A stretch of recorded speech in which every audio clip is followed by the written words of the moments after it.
Praise the Lord. இன்னைக்கு ட்ராயிங்கான Bible வசனம் பார்க்கலாமா? கையும் ஆவிக்குரிய கையும். நம்ம ஸ்பிரிச்சுவல் ஆர்கன்ஸ்லாம் வந்து லைனாக பார்த்துட்டே இருக்கோம். கீழே டிஸ்கிரிப்ஷன் பாக்ஸில் லிங்க் இருக்குது. பிளேலிஸ்ட்லேயும் வந்து வீடியோஸ் இருக்குது. நீங்கள் பார்க்காதவங்க போய் பாருங்கள். இப்போ வந்து நம்ம கை பார்க்கலாம். ஏசியார் 49வது அதிகாரம் 16வது வசனம். இதோ என் உள்ளங்கைகளில் உன்னை வரைந்து வைத்திருக்கிறேன், உன் மதில்கள் எப்போதும் என் முன் இருக்கிறது. ஆண்டவர் வந்து சொல்றாரு, என் உள்ளங்கையில உன்னை வரைஞ்சு வச்சிருக்கேன், உன்னோட மதில்கள் எனக்கு முன்பாக எப்போதும் இருக்கு அப்படின்னு சொல்லிட்டு யோசிச்சிருக்கீங்களா? கர்த்தரோட கரத்துல நம்மள வரைஞ்சு வச்சிருப்பாரா?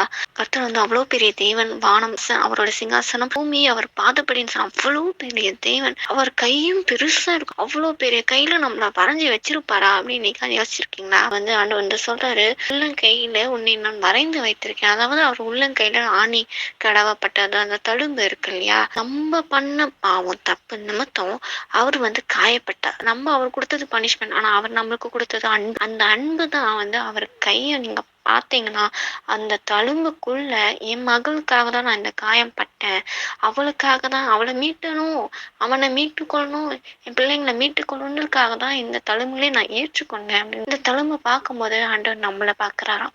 என் மகன் நல்லா சந்தோஷமா இருக்கணும், ஆசீர்வாதமா இருக்கணும், ரட்சிக்கப்பட்டிருக்கணும். பரலோகமே அவளுக்காக தான், அவனுக்காக தான் நான் வந்து உருவாக்கி வச்சிருக்கேன். பரலோக இடத்துக்கு என் பிள்ளைங்க வரணும், அதுக்காக தான் நான் இவ்வளவு பாடுங்களை நான் சுமந்த சிலுவிலே இந்த தழும்பே என் பிள்ளைக்காக தான் அப்படின்னு தான் ஆண்டவர் வந்து தான் தழும்பை பார்க்கும்போது நம்மளை பார்க்கிறாராம். நம்ம அவருக்கு கொடுத்தது வந்து பனிஷ்மெண்ட், ஆனா அவர் நம்மளுக்கு கொடுத்தது வந்து அன்பு. அந்த அன்பு மூலியமா, அந்த தழும்பு மூலியமா நம்மளை நோக்கி பார்க்கிறாரு. அந்த அன்பு, சிலுவையின் அன்பை நமக்கு வந்து பரிசா அவர் நம்மளுக்கு கொடுக்கிறார். அதுதான் வந்து என் உள்ளங்கையில நான் உன்னை வரைந்து வைத்துக்கிறேன் அப்படின்னு சொல்லி ஆண்டவர் சொல்றாரு. உன் மதில்கள் எப்போதும் என் முன் இருக்கிறது அப்படின்னா அந்த மதில்னா என்னவா இருக்கும்? நிறைய வந்து மதில்னாவே ஒரு ப்ரொடெக்ஷன் தான். வந்து இதுக்கு நிறைய நம்ம வந்து வாச்சிருக்கோம், தெரிஞ்சிருக்கோம். எல்லாத்துலயுமே ஆண்டவர் வந்து அவரே வந்து தூணா, அரணா, கோட்டையா, பலனா எல்லாமே அவர் வந்து நிக்கிறார் இல்லையா?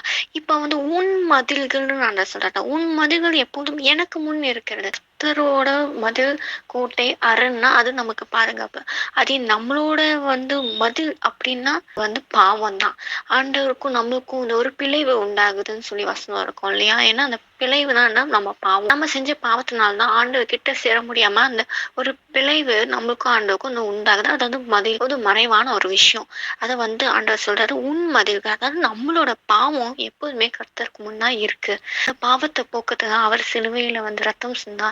சோ அவரோட தலைமுன்னால நம்மள சுகம் தருகிறார், விடுதலை தருகிறார், மீட்பு தருகிறார், எல்லாமே தருகிறார். சோ இந்த பனிஷ்மெண்ட்னால நம்மளுக்கு வந்து ஆண்டவர் வந்து அன்பு காட்டுகிறார்.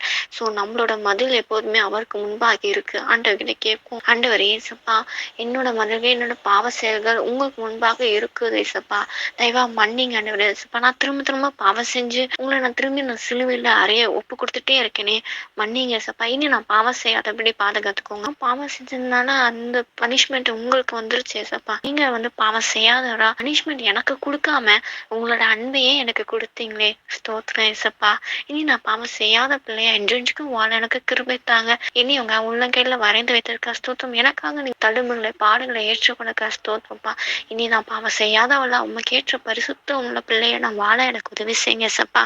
ஆமீன் அப்படின்னு சொல்லி கேட்கும் போது நிச்சயமா ஆண்டவர் நம்மள பரிசுத்தமா வாழ வைப்பா. அடுத்தது ஏசாயா 41வது அதிகாரம் 10வது வசனம். நீ பயப்படாதே, நான் உன்னோடு இருக்கிறேன், திகையாதே, நான் உன் தேவன், நான் உன்னை பலப்படுத்தி உனக்கு சகாயம் பண்ணுவேன், என் நீரின் வலது கரத்தினால் உன்னை தாங்குவேன். இதுக்கு முன்னாடி நம்ம பார்த்தோம், அவர் உள்ளங்கையில நம்ம வந்து வரைந்து வைத்திருக்கிறத பார்த்தோம். இப்போ நம்ம வந்து அவரோட வலது கரத்தினால் நம்ம வந்து தாங்குறத பாக்குறோம் இந்த வசனத்துல. நீ வந்து பயப்படாத, நான் உன் கூட இருக்கேன். நம்ம எந்த சுச்சுவேஷன் பார்த்து பயப்படாத, நான் கூட இருக்கேன், திகையாதே, நான் உன் தேவனா அவன் கூட இருக்கேன்னு சொல்லி தம்மை வந்து வெளிப்படுத்துறாரு. நான் உன்னை பலப்படுத்தி உனக்கு சகாயம் பண்ணுவேன். அதாவது கர்த்தர் நம்மளுக்கு வந்து பலனை கொடுத்து நமக்கு உதவி செய்யற, நம்ம கூட இருக்கிறார். அவரோட நீதியின் வலது கரத்தினால் நம்ம தாங்குறோம். இங்க வந்து நம்ம பாக்குறோம், நீதியின் வலது கரம், அவரோட கரத்துல கையில உள்ள கையில நம்மள வளர்ந்து விட்டுருக்கா. அந்த ஆணி கடவப்பட்ட அந்த தழும்புனால நம்மளை நோக்கி பாக்குறாரு. அதே கரம், அந்த வலது கரம் நம்மளை தாங்குகிறது தான் இருக்கு. அந்த வசனம் சொல்றது இல்லையா, உன்னை தாங்குவேன், சும்மா பெண் தப்பு வைப்பேன்னு சொன்ன, அதுல ஒண்ணுதான் தாங்குற கரம். அவரோட தாங்குற கரம் நம்ம கூட இருக்கும் போது எந்த பிரச்சனை, போராட்டம் எது இருந்தாலும் நம்மளை தாண்டி அதை வந்து மேற்கொள்ள வந்து வைப்பார். மழை பெய்யுதுன்னு வச்சுக்கோங்களேன், அந்த மழையில வந்து ஃபுல்லா கீழே சேரும் சகதியா இருக்கும் போது நம்ம வந்து அதை தாண்டி தான் போவோம்னு பார்க்குமே தவிர அந்த சகதியில வந்து நடந்து போக விரும்பவே மாட்டோம். அதே மாதிரிதான் ஆண்டவர் நம்மள ஒரு பிரச்சனை, ஒரு போராட்டம், ஏதோ ஒரு கவலைப்படுத்த, பயமுறுத்துற, திகில்லாம் கொண்டு வர சிச்சுவேஷன் நம்மள வந்து ஆட்கொண்டு சூழ்ந்து இருக்கும்போது, நம்மளோட அதை தாண்டி நம்மள கொண்டு போகிறதுக்கு வல்லவரா இருக்கார். அவரோட நீதி, அவர் வலது கரமே நீதி செய்கிற கரம். எது வந்து கொடுத்தாலுமே நம்ம ரைட் ஹேண்ட் தானே யூஸ் பண்றோம். அவரோட ரைட் ஹேண்ட் வந்து நீதி செய்கிற கரமா, நீதி செய்கிற கரத்தினால நம்மள வந்து தாங்கி நடத்துகிறார். எந்த தவறான சுச்சுவேஷனா இருக்கணும், ஒரு பொய்யான குற்றச்சாட்டு உங்களுக்கு முன்பாக வைத்திருந்தாலுமே அதுல ஆண்டவர் வந்து நீதி, உங்களோட நீதி இது பிரகாசிக்கும்படி ஆண்டவர் செய்து அவரோட கரத்தினால அந்த சுச்சுவேஷனை மேற்கொண்டு தாண்டி வர முடியும். உங்களுக்கு ஆண்டவர் ஜெயத்தை கட்டளையிட வல்லவரா இருக்கா. விசுவாசத்தோட அந்த வசனத்தை கொடுத்து கேட்போம். எசப்பா, நீங்க சொல்லியிருக்கீங்க, பயப்படாத திகையாதே, நானும் கூட இருக்கிறேன்னு சொல்லியிருக்கீங்க. பயப்பட மாட்டேன், திகைய மாட்டேன், நீங்க கூட இருந்து நீங்க தெய்வன்றதை எல்லாருக்கும் காண்பிப்பதற்கு நீங்க உதவி பலப்படுத்தி சகாயம் பண்ணுகிறவரா என் கூட இருக்கிறேன். உங்களோட நீதியை வளர்ந்து கருத்தினால் என்னை தாங்கி நடத்த கஸ்தூத்தம்பா. என் சுத்தி இருக்க கண்களை அதை காணும்படி உங்களோட வல்லமை கருத்தினால அதை தெரியப்படுத்துங்க. ஏசப்பா, எனக்கு உதவி செய்யுங்க. உண்மையை சார்ந்து வாழ்கிற பிள்ளையா நாங்க இருக்கணும். உங்களோட வலது கருத்தை பிடித்து கொண்டு நடக்கிற பிள்ளையா நான் இருக்கணும். ஏசப்பா, எனக்கு உதவி செய்யுங்க. நாமத்தில் அமை. அடுத்தது நம்ம வந்து ஆவிக்குரிய கையை கொடுத்து பார்க்கலாம். சங்கீதம் 31 5 வசனம். உமது கையில் என் ஆவியை ஒப்புவிக்கிறேன், சத்திய பாரனாகிய கர்த்தாவை நீர் என்னை மீட்டு கொண்டீர். அதாவது சங்கீதக்காரனாகிய தாவீது சொல்ற, என்னோட ஆத்மாவை உங்க கையில நான் ஒப்பு கொடுக்குறேன். அதாவது ஆண்டோட கரம் நம்ம முன்ன பார்த்தோம், அவர் கரத்தை நம்மளை வரைந்து வைத்திருக்க, அவர் நீதியின் கரத்தை நம்ம தாங்குறா. அவரோட கரம் எப்படி இருக்குன்னா நம்மளோட ஆவியை வந்து பெற்றுக்கொள்கிற கரமா அவர் கரம் இருக்கு. அவர் வந்து சத்திய பாரகரா இருக்கு. அதான் சத்திய பாரகரான கர்த்தாவை நீர் என்னை மீட்டு கொண்டீர். நம்பிது ராஜா அவரோட ஆத்மாவை வந்து கரத்துல வைக்கிறாரு. கர்த்தரை வந்து அந்த ஆவியை வந்து மீட்டு கொள்கிறார். ஏன்னா ஆவி, ஆத்மா, சரீரம் தான் நம்ம இருக்கோம் இல்லையா. இந்த உள்ளான மனுஷன் மீட்கப்படணும், ஆத்மா வந்து பரலோகத்துக்கு போகணும். அந்த மீட்பு உடைய கரம் தான் கர்த்தரோட கரமா இருக்கு. இத அப்படியே வசனம் வந்து ஆண்டவர் வந்து சிலுவையில இருக்கும்போது தன் ஆவியை வந்து ஒப்பு வைக்கிறான்னு சொல்லி வசனம் இருக்கும். அந்த வசனம் வாசிக்கிறேன். லூக்கா 23 46 வசனம். இயேசு, பிதாவே, உம்முடைய கைகளில் என் ஆவியை ஒப்புவிக்கிறேன் என்று மகா சத்தமாய் கூப்பிட்டு சொன்னார். இப்படி சொல்லி ஜீவனை விட்டார்.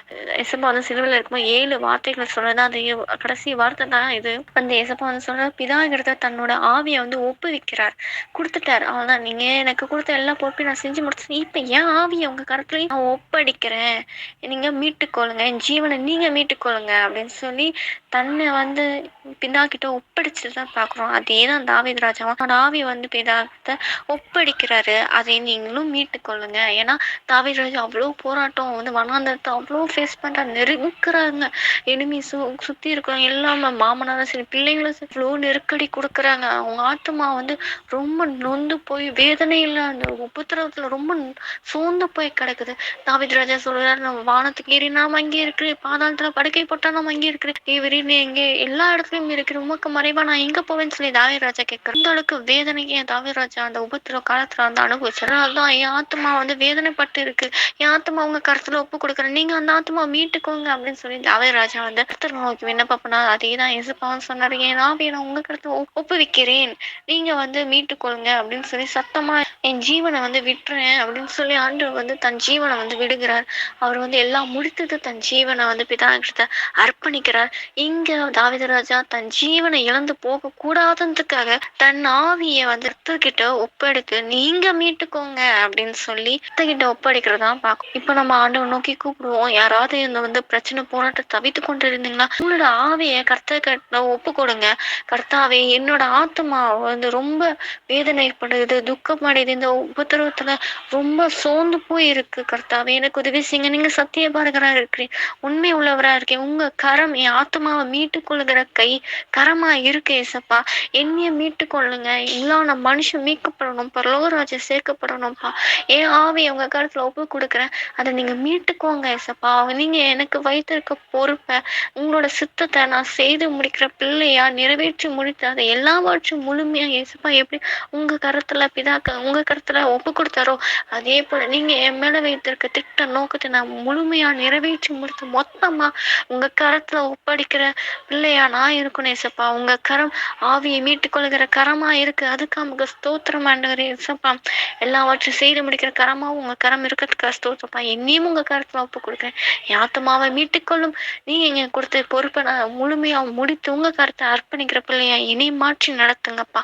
அப்படி சேர்த்துக்க ஸ்தோத்திரம்ப்பா. பிரேசு நாமத்தை ஜெபிக்கிறேன் ஜீவன் நல்ல பிதாவே அமீன் அப்படின்னு சொல்லி எசப்பா கிட்ட ரொம்ப ஆத்மா நம்ம உள்ளான மனுஷனை ஆண்டா கருத்தை ஒப்பு கொடுக்கும் போது எல்லா இக்கட்டு இருந்தும் விடுவித்து நம்மளை மீட்டு கொண்டு அவரோட ராஜ்யத்துக்கு பயன்படுத்த பிள்ளைய நம்மளை மாற்றி நடத்த விசுவாசத்தோட கேட்போம். ஆமீன்.